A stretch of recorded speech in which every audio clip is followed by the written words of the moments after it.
À 65 ans, Pascal Bataille n'est plus seulement le visage d'une époque télévisuelle. Il est devenu le symbole d'une renaissance tardive. Pendant des années, le public l'a connu comme l'un des duettistes les plus célèbres du petit écran, associé à Laurent Fontaine dans des émissions cultes comme Y'a que ou Ça peut. Mais Pascal Bataille a toujours cultivé une certaine pudeur. Après la fin de sa collaboration médiatique avec Fontaine, il s'était éloigné de la télévision, choisissant une vie plus simple, plus ancrée dans le réel. « J'avais besoin de me retrouver, de me réconcilier avec moi-même », confie-t-il dans une interview récente. Ce besoin d'authenticité l'a conduit à redéfinir sa relation au bonheur, à la notoriété, mais aussi à l'amour. Pendant des années, il a préféré le silence à la confession, laissant planer le mystère sur son cœur et sa vie sentimentale. C'est dans cette période de retrait que l'ancien animateur a redécouvert la valeur des choses simples. Un café partagé, un livre relu, une promenade en bord de mer. Ce retour à la tranquillité lui a permis de guérir les blessures du passé, celles laissées par les excès d'une vie médiatique intense. Il raconte avoir longtemps souffert d'un vide affectif, amplifié par la pression du succès et le regard permanent du public. Quand les projecteurs s'éteignent, il reste le silence. Et ce silence peut être violent, avoue-t-il. Puis un jour, tout a changé. Sans prévenir, la vie lui a offert une rencontre inattendue, celle qui allait rallumer une lumière en lui. « Je n'ai rien cherché, rien prévu, c'est venu comme un souffle, une évidence », explique Pascal avec pudeur. Il ne dévoile ni le nom ni le visage de cette nouvelle compagne, préférant préserver l'intimité de cette relation tardive. Ce qu'il en dit, en revanche, est chargé d'émotions. C'est une femme vraie, simple, entière. Elle m'a appris que l'amour n'a pas d'âge, qu'il peut renaître même après qu'on a cessé d'y croire. Pascal Bataille n'a plus besoin de prouver quoi que ce soit. Il vit dans un équilibre qu'il décrit comme presque spirituel, loin des paillettes et des plateaux. Sa nouvelle compagne l'a encouragé à se recentrer sur ses passions oubliées. La lecture, la musique, la nature. Ensemble,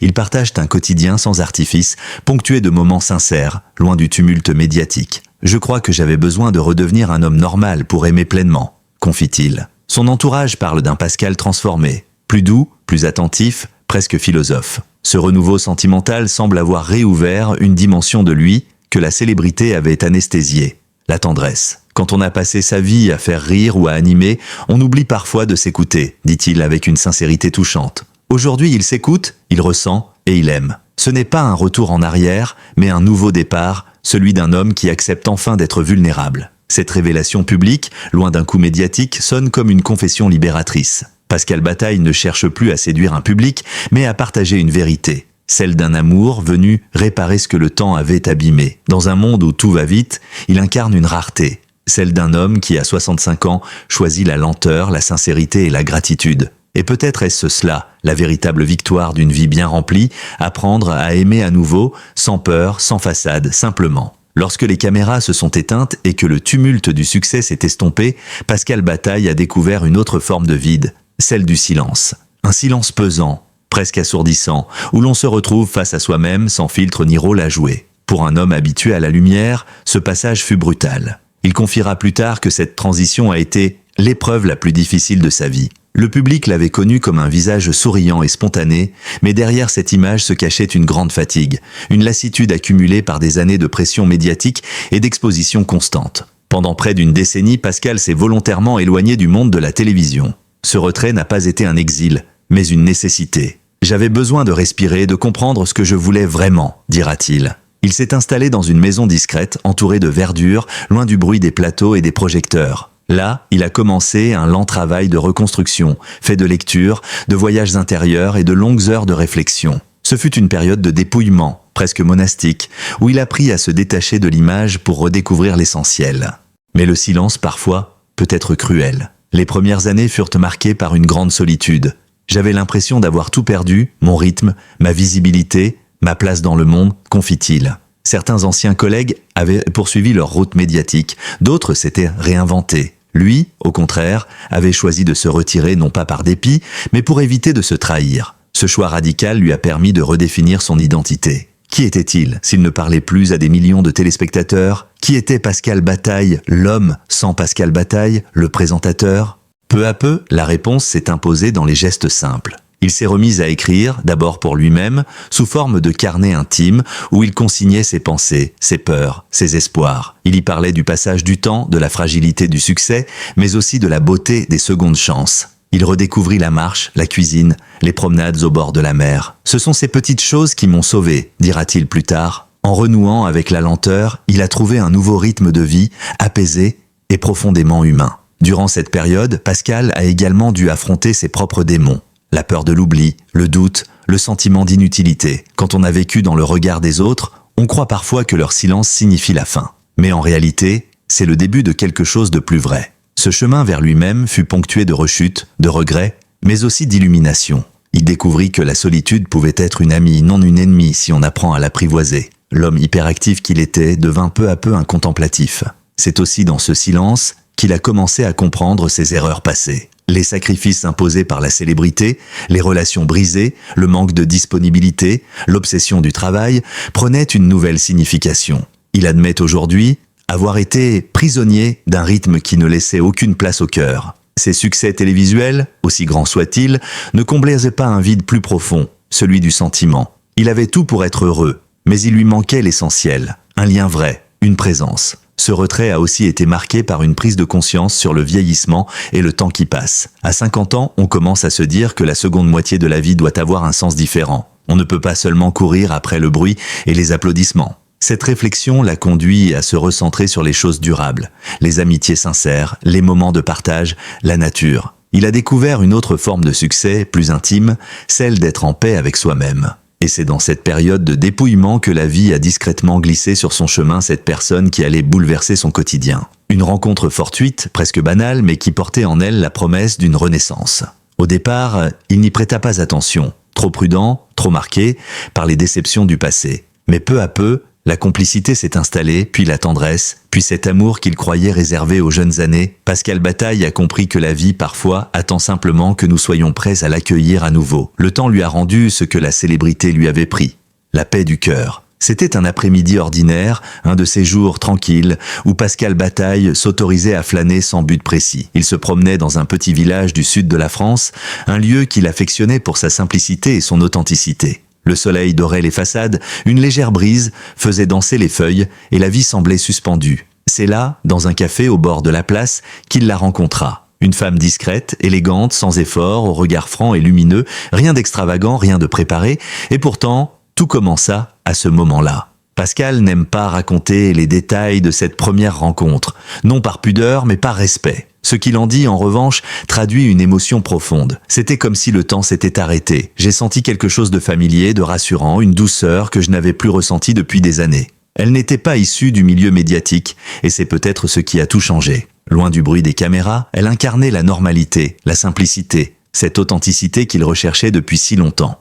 Au début, leur lien s'est tissé lentement. Des échanges banals, des promenades partagées, des silences qui en disaient long.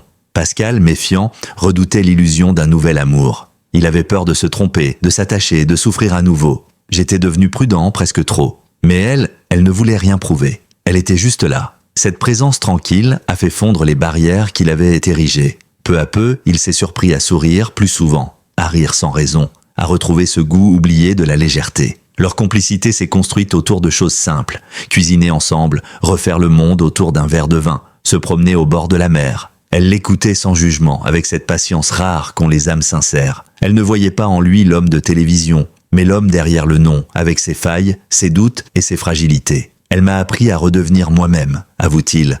Elle m'a fait comprendre que je pouvais encore aimer sans avoir peur. Cette rencontre fut aussi une révélation spirituelle. Pascal, qui s'était longtemps cherché, découvrit que l'amour véritable n'était pas celui qui éblouit, mais celui qui apaise. Avec elle, il n'y avait pas de jeu, pas de faux semblants. Nous avons appris à nous connaître sans nous juger, à nous parler sans nous interrompre, à nous taire sans nous fuir. Leur relation est devenue un refuge, une bulle hors du temps, où chacun pouvait simplement exister. Le plus touchant, c'est la manière dont Pascal parle de la gratitude qu'il ressent. Quand on a traversé des années de solitude, on comprend la valeur d'une main posée sur la vôtre, d'un regard bienveillant. L'amour n'a pas besoin de grands discours, il se prouve dans les gestes. Il raconte qu'elle a été présente dans les moments où il doutait encore de lui, où il craignait d'avoir tout donné. Elle a été celle qui l'a encouragé à reprendre confiance, à renouer avec ses passions, à rouvrir son cœur. Au fil du temps, cette histoire a pris racine dans le quotidien. Ils ont construit un équilibre simple, fait de respect et d'écoute mutuelle. Pascal parle d'elle comme d'une évidence tardive, une lumière douce dans sa vie. Je pensais que l'amour, à mon âge, appartenait au passé. Mais parfois, la vie vous offre un second acte, et il est encore plus beau que le premier. » Ces mots résonnent comme un credo pour tous ceux qui ont cru que la passion s'éteignait avec le temps. Cette femme, dont il protège farouchement l'identité, lui a redonné le goût de l'avenir. Ensemble, ils font des projets modestes. Un jardin à cultiver, des voyages à improviser, des soirées à deux, loin du monde. Pascal ne cherche plus la grandeur, il cherche la vérité. Et dans ce choix, il a trouvé ce que le succès n'a jamais pu lui offrir. La paix intérieure. Leur histoire n'a rien d'extraordinaire et c'est justement ce qui la rend belle. Elle n'est pas née d'un coup de foudre tapageur, mais d'une tendresse construite jour après jour. C'est une histoire de seconde chance, celle d'un homme qui, après avoir tout connu, a compris que le plus grand des triomphes, c'est d'aimer simplement, sincèrement, à nouveau. Il existe un moment, dans la vie de tout être humain, où le succès cesse d'avoir la même saveur. Pour Pascal Bataille, ce moment est arrivé bien avant qu'il ne le réalise pleinement. La gloire, qu'il avait longtemps poursuivie, s'était transformée en un souvenir, une trace du passé, presque un mirage. Ce qu'il avait bâti pendant des décennies, les émissions, la notoriété, le public fidèle, ne suffisait plus à combler le vide qu'il ressentait au fond de lui. Ce n'est qu'à travers cette nouvelle histoire d'amour qu'il a compris la valeur réelle de la simplicité, et combien la gloire peut parfois masquer les besoins les plus essentiels. Être aimé pour soi-même et non pour son image. Vivre l'amour après la célébrité, c'est apprendre à désapprendre. C'est accepter de ne plus être applaudi, de ne plus être reconnu dans la rue, de devenir invisible aux yeux de ceux qui, autrefois, vous entouraient. Pascal a vécu cette transition avec un mélange d'appréhension et de soulagement. La gloire, c'est une lumière qui brûle autant qu'elle les éclaire, confie-t-il. Quand elle s'éteint, il reste l'obscurité, mais aussi la possibilité de voir différemment. Ce changement de regard sur la vie a transformé son rapport à l'amour. Il ne cherchait plus à séduire, mais à partager. Sa nouvelle compagne a joué un rôle clé dans cette évolution. Elle n'a jamais vu en lui l'animateur célèbre, mais un homme à apprivoiser, parfois fragile, souvent sincère. Ensemble, ils ont réappris à vivre dans l'ombre, dans une lumière plus douce, celle des matins paisibles et des gestes ordinaires. Ce retour à la normalité a été une libération pour Pascal. Avant, chaque jour était une performance. Aujourd'hui, chaque jour est une respiration. Il a appris à savourer les choses sans filtre. Le silence du matin, la lecture d'un vieux roman, le parfum du café, les rires partagés. La célébrité lui avait offert le monde, mais cet amour lui a rendu le quotidien. J'ai compris que la vie ne se mesure pas à la grandeur de ce qu'on possède, mais à la profondeur de ce qu'on ressent. Dans ces mots, on perçoit une sagesse nouvelle, une philosophie née de l'expérience et du désenchantement. Il ne renie pas son passé médiatique, il le remercie même de l'avoir conduit jusqu'ici. Mais il reconnaît que la reconnaissance publique n'a jamais remplacé la chaleur d'un cœur sincère. Ce nouvel amour a aussi réveillé en lui un rapport apaisé à son âge. À 65 ans, il ne se sent plus vieux, mais riche de vécu. On me demande souvent si je regrette mes années de télévision. La vérité, c'est que non. Je n'ai plus besoin de plaire à tout le monde, j'ai trouvé quelqu'un devant qui je peux être vrai. Il évoque le vieillissement non plus comme une perte, mais comme une opportunité de vérité. Dans le regard de sa compagne, il ne voit pas un homme déclinant, mais un homme accompli, serein, qui a enfin trouvé son rythme. Cette sérénité retrouvée s'exprime jusque dans son rapport au temps. Autrefois, Pascal vivait dans la précipitation, obsédé par les échéances et les audiences. Aujourd'hui, il vit dans le présent. Avant, je comptais les jours. Maintenant, je les vis. Ce simple changement d'attitude a transformé son existence. Là où il cherchait la perfection, il célèbre désormais l'imperfection. Là où il redoutait la fin, il savoure la continuité. Et dans cet apprentissage, l'amour joue un rôle fondamental. Il l'a réconcilié avec la lenteur, la tendresse et la vulnérabilité. Ses proches disent qu'il est devenu un autre homme, moins pressé, plus attentif, plus humain. Il prend le temps d'appeler, d'écouter, d'être présent. L'amour m'a réappris la gratitude, confie-t-il. J'ai compris que chaque jour passé avec quelqu'un qu'on aime est un cadeau et que ce cadeau n'a pas de prix. Cette humilité nouvelle a fait de lui un témoin discret de la beauté du quotidien. Loin du bruit médiatique, il trouve désormais son bonheur dans des instants d'une simplicité bouleversante. Aujourd'hui, quand il repense à son parcours, Pascal Bataille mesure le chemin parcouru. L'homme public qu'il était s'est effacé pour laisser place à l'homme intérieur, celui qui n'a plus peur d'aimer ni d'être aimé. Sa gloire lui a offert la reconnaissance, mais son amour lui a offert la rédemption. Et dans ce nouvel équilibre, il a trouvé ce que toute une vie de succès ne lui avait jamais donné, la paix. Aujourd'hui, à 65 ans, Pascal Bataille regarde sa vie avec la sérénité de celui qui a tout connu. La gloire, la chute, le silence, puis la renaissance. Mais contrairement à beaucoup, il ne cherche plus à rejouer le passé. Il préfère le contempler avec tendresse, comme un paysage qu'il a traversé et qui lui a appris la valeur de chaque détour. J'ai compris que le vrai bonheur ne se crie pas. Il se vit en silence, confie-t-il, les yeux remplis d'une paix nouvelle. Ce n'est plus l'homme pressé des studios, mais un homme réconcilié, qui a troqué les feux des projecteurs contre la lumière douce des jours simples. Dans cette dernière étape de sa vie, Pascal s'interroge souvent sur ce qu'il laissera derrière lui. Non pas en termes de carrière, mais d'humanité. J'ai longtemps cru que mon héritage serait mes émissions, mes années de télévision. Mais je me trompais. Mon héritage, c'est la façon dont j'ai appris à aimer, à pardonner, à écouter. Ce changement de regard sur la vie est peut-être sa plus grande victoire. Celle d'un homme qui ne mesure plus sa valeur à l'audience, mais à la sincérité de ses relations. Pour lui, le bonheur n'a rien d'extraordinaire, il se cache dans la routine, dans les rires partagés, dans la main de celle qu'il aime. Avec sa compagne, il mène désormais une existence paisible, entre balades, lectures et petits projets. Parfois, il anime encore des conférences ou intervient sur des plateaux, mais toujours avec une distance nouvelle comme un témoin, non plus un acteur. Il dit souvent qu'il n'a rien à prouver, seulement à transmettre. Ce qu'il transmet, c'est une leçon de vie forgée par les années, celle de ne jamais confondre la réussite avec le bonheur. Le succès m'a donné une place, l'amour m'a donné un sens. Ces mots, d'une simplicité bouleversante, résument toute son évolution.